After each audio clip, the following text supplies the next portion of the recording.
Now let's look at how you can add content into your plans. Let's get down to business.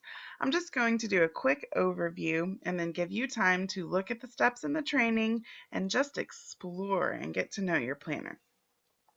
So right now I'm on my Social Studies Workshop tab. No matter which tab you're on, it will work the same way.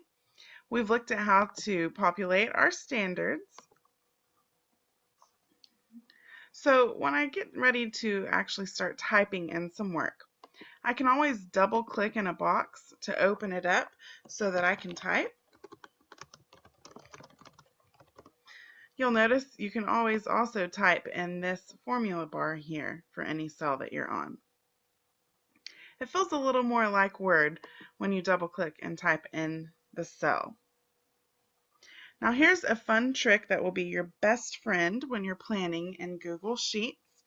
You can hit Control Enter and you can break into a new line even within one cell so that you can keep your information organized.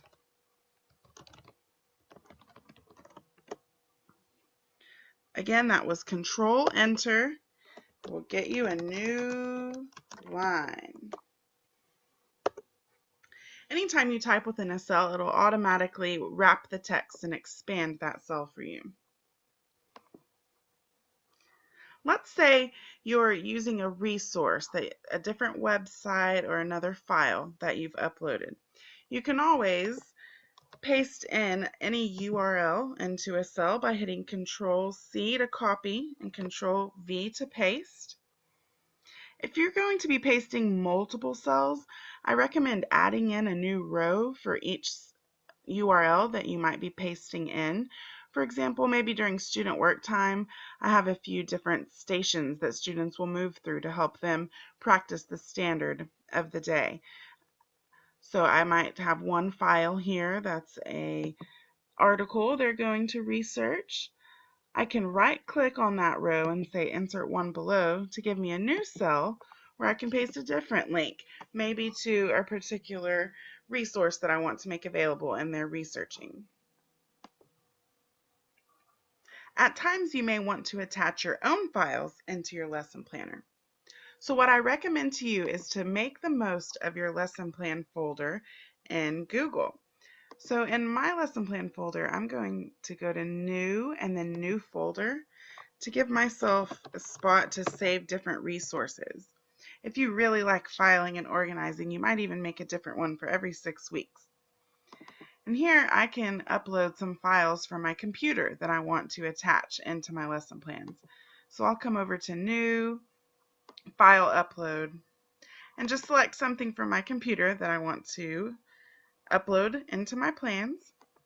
I can then right click on it and get that shareable link. As soon as I click that, it copies it automatically for me. So then I can come back over into my planner, hit Control V, and now I've just attached that document into my planner. Often when we plan lessons, they aren't just isolated to one day. Many times a particular lesson might stretch across 3 days or maybe even a whole week or more. So instead of you having to copy and paste your plans from day to day like you might have been used to the past several years, now you can highlight an area that the lesson is stretching. For this, I plan for this to take all the way through Thursday, so I'm just going to highlight that area and come up to my Merge Cells icon here and choose Merge Horizontally. This will cause everything in one swoop to merge across my week, and in a flash I've just planned Monday through Thursday without a bunch of unnecessary steps just to copy and paste it over. And now it's your turn to spend some time in your planner visiting your different tabs and just practice clicking standards into your plans. Remember, you can always switch back to your Select Standards tab to switch the standards that you've got available to you at any time. You can double click within a cell to type in it. And don't forget your best friend Control Enter. That will bring you to a new line of text within one cell. You can merge horizontally across several dates. You can add new rows, Control-C to copy, Control-V to paste in links. Continue through this training. You'll learn a lot more tips and tricks to make Google work even harder for you.